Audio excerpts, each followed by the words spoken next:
بسم اللہ الرحمن الرحیم۔ قال رسول اللہ صلی اللہ علیہ وآلہ وسلم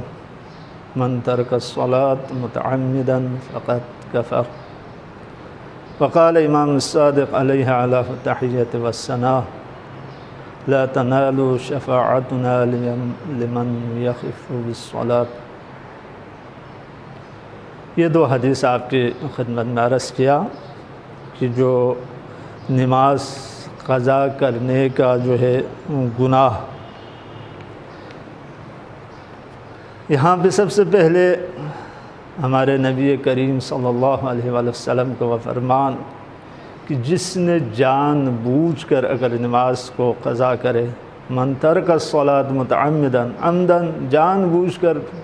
میں نماز پڑھتا ہی نہیں، اگر اس طریقے سے یعنی نماز کا ہی انکار ہو جائے تو پھر اس صورت میں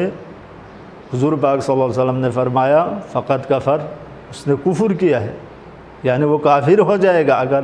نماز کا ہی اگر انکار کر دیا جائے۔ اور دوسری جو حدیث ہے امام جعفر صادق علیہ السلام سے، کیونکہ ہم لوگ جو ہمارے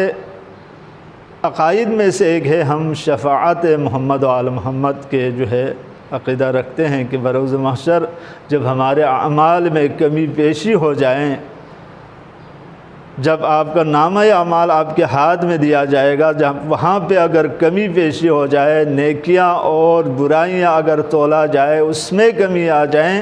تو وہاں پہ ہم جو ہے محمد و آل محمد کی شفاعت کے جو ہے یہ عقیدہ رکھتے ہیں کہ آل محمد ہماری شفاعت کرے گا، اور ہماری دعا بھی ہے انشاءاللہ ہم سب کو محمد و آل محمد کی شفاعت نصیب فرمائیں۔ یہاں بھی امام جعفر صادق علیہ السلام نے فرمایا لا تنالوا شفاعتنا لمن یخف بالصلاۃ، اگر کسی نے نماز کو سبک جانا یعنی ہلکا جانا، اس کی کم اہمیت کی،